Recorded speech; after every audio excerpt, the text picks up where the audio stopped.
yung ipinapamigay pa nilang pera sa atin. Hindi pa yan yung mga ninakaw nila sa porsyento. Hindi pa yan yung mga ninakaw nila being the contractor at supplier. Iba pa yun. Intact pa yung pera na yun. Buong-buo pa yun, pera nila na ninakaw. Hindi katulad noon, ano? Na kung ano ninakaw nila, pagdating na election, gagastusin nila. Ito, ngayon, hindi, intact yan. Ang pinapamigay nila sa atin ngayon, ito yung mga ayuda pa lang, na nakuha pa lang nila, na natanggap pa lang nila galing sa Office of the Speaker. Yan pa lang yon. So, kita mo, matindi na talaga yung corruption na nangyayari. Matindi na. Ganyan na yung level, extent, and depth ng corruption. Mayor, alam po ninyo, yung huli nating panayam sa inyo, may sinabi kayong 777. Ngayon naman, itong 30-30-30. Ano ho ba ito, Mayor? Yes, alam mo kasi nung nilalabas ko yung 777, may kumontak sa akin. Sabi niya sa akin, "Sir, are you aware of the 30-30-30?" Sabi niya. Sabi ko naman sa kanya, "Ano yun? Tungkol saan?" Kasi sir, dito kami nahihirapan. Kasi kailangan pa namin mag-meet ng mag-conduct ng mga interagency kasi baka magdoble-doble na yung mga beneficiaries. Ganun ba yan? Ano ba? Paano ba yan?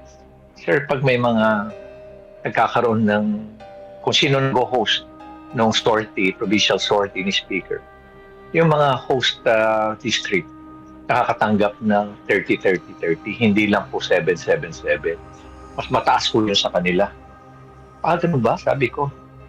Paano mo? Kano kasigurado tayo niyan? Sir, nagkakaroon kami ng interagency meeting. Sabi niya. Kaya, kuhan yun, ano? Kaya, alam ko sir, na tumanggap din. Meron din 30 million na dole funds. Meron 30 million na MAEP at may 30 million na AX or AKAP. Wow. 30 million sa AKAP, 30 million yung sa tupad. Tama ho ba, Mayor? At saka 30 million sa AX. Bukod pa yun sa 777 na nababanggit po ninyo. Ito ho bang nababanggit yung sorties ng Speaker, Mayor? Ito ho ba yung bagong Pilipinas o Servicio Fairs? Yeah. Yes. Kanyan that is the bagong Pilipinas sortie nila. Yung pinopromote nila yung bagong Pilipinas wherein they were giving away yung mga iba't ibang mga monetary funding ng mga iba't ibang mga grupo sa probinsya, sa mga provinces. Pero yung binibigay nila doon sa mga kababayan natin, napakaliit lamang kumpara doon sa mga natatanggap ng mga district congressman na nababanggit po ninyo. Totoo naman yan. No? Kasi nga, nagiging kumbaga, parang personal money na nila. At I'm just wondering how they cleared this money. Hindi ba may process ng disbursement ng fund natin, ng government fund? Yun ang nagtataka ko na they can easily disburse this fund na kaya nila ipamigay kagad.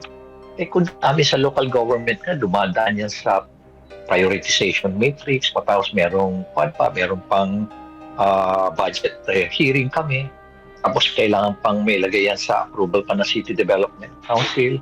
Meron pa yan sa annual investment plan, ilalagay mo pa yan. Ang daming requirements. Hindi ko alam sa kanila, para alam mo, sarili nilang pera na pwede nilang ipamigay na lang basta-basta Taxpayers money, pera ng bayad. And they would demand that mag-thank you ka sa kanila, pasalamat ka sa kanila, palabasin nila na akala mo sarili nilang pera. Now when in fact, niluluto lang tayo sa sarili na natin mantika dahil yun yung mga taxes na binayaran natin At ganun-ganun na lang nilang gastusin. Nakakalungkot isipin. Napakalaking halaga at ang daming mga sorties na nangyari noon at syempre maraming congressman din o sinasabi po ninyo ang sumasama kay Speaker. Bawat isa sa kanila, every time may nagkakaroon ng itong bagong Pilipinas Servicio Fair, nakakatanggap ng ganitong kalaking halaga, Mayor. Yes, oo. 777. Yun yung mga hindi taga doon. Pero yung host na distrito, 30-30-30. Naku, saan kaya galing itong pondong ito, Mayor? Napakalaki na natatanggap ng mga mambabatas. Apparently, ito yung mga unprogrammed funds. Ito yung mga unprogrammed funds na immediately pwedeng nasosource kagad ng Office of the Speaker. Opo, pero meron na po kayong malinaw na natanggap na tugon mula sa mga kongresista? Mismo sa speaker, nakaabot na ba itong inyong pahayag sa kanila? Wala naman ako natatanggap except yung ibang congressman na binabanggit nila na wala silang kinalaman, wala silang alam tungkol doon. Pero meron namang ibang speaker din. Meron namang mga congressman din na sinasabang hindi totoo. Ayun na nakakalungkot dahil yung impormasyon naman alangan naman kukunin ko lang kung saan yung impormasyon na to, di ba? Siyempre, I have to make sure na reliable tong information na to bago ko sabihin. At kung masabi ko lang nga sana kung ilan na yung mga nagbigay sa akin na information dito, baka mabigla sila. Lalo ba silang sinungaling sila? Nako. Alam mo dito, tadak. Yung mga nagsisinungaling sila, yung nakakatanggap talaga. Alam naman nila na nagsisinungaling sila. Kaya I'm pretty sure na kung may nagsisinungaling, siguradong hindi ako yun. Hindi po, talagang napaka-seryosong problema itong sinasabi po ninyo, Mayor. Binalikan ho ba kayo ng mga kongresista dahil dito po sa inyong revelasyon? Siyempre, paninira ang gagawin nila. How about Paninira, mga kaso? Sasabihin nila. Wala, naghihintay nga ako, nakasuhan nila ako, tikasuhan nila ako. Kung gusto nila ako ipakulong nila ako. Sanay naman na akong kulong. Nakulong na ako dati noong 2006 for rebellion. Ipakulong nila, kasuhan nila ako. Po. Mayor, saan ho ba dapat ito isumbong, itong mga ganitong revelasyon po ninyo para maimbestigahan?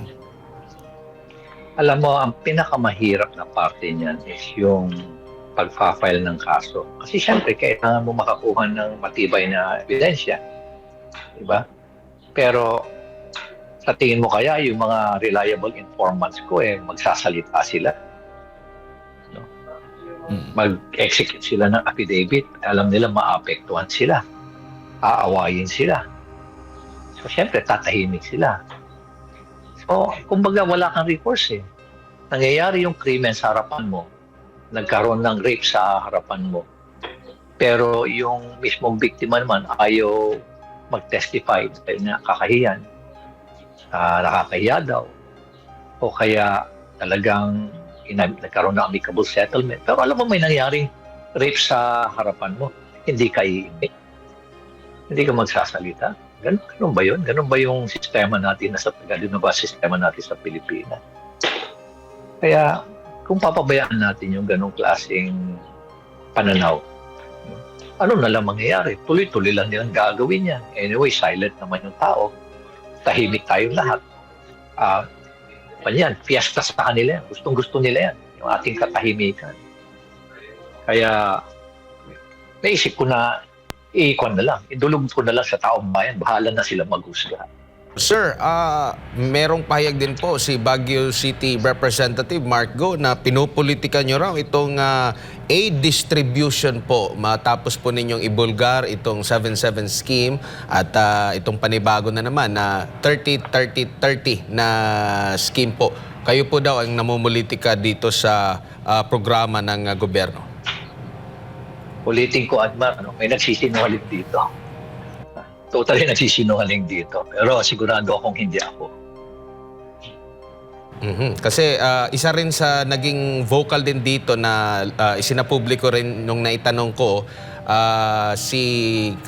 itong Duterte Youth Party List, no? At kinumpirma nga niya na minsan na rin siyang inoferan nitong nabanggit po ninyo na 777. Isa lang siya sa vocal at nabanggit nyo nga po may mga kongresista din na lumapit sa inyo pero hindi lang talaga naglakas loob na banggitin na ito kasi alam nyo na sa panahon ngayon merong mga nagigipit.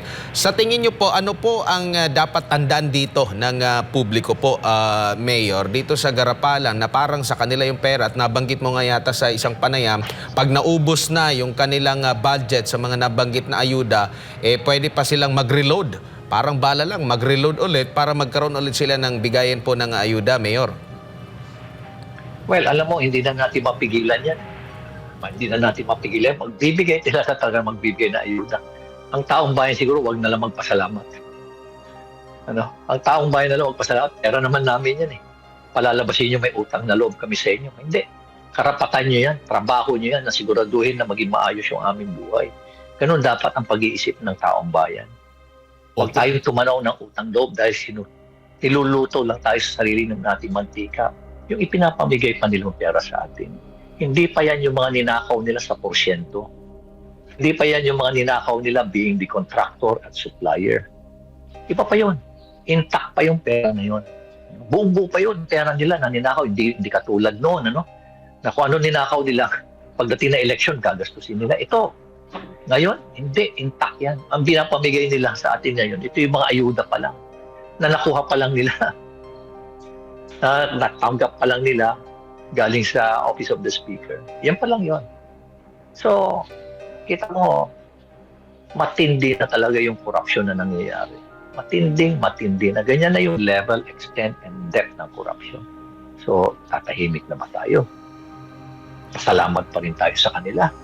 Ang inanakaw nila sa atin, 1 milyon, tapos bibigyan tayo ng 2 piso. Tapos magpapasalamat tayo sa kanila, magmamano tayo sa kanila. When in fact, yung pera na yan, pera ng taong bayan, yung taxpayers' money.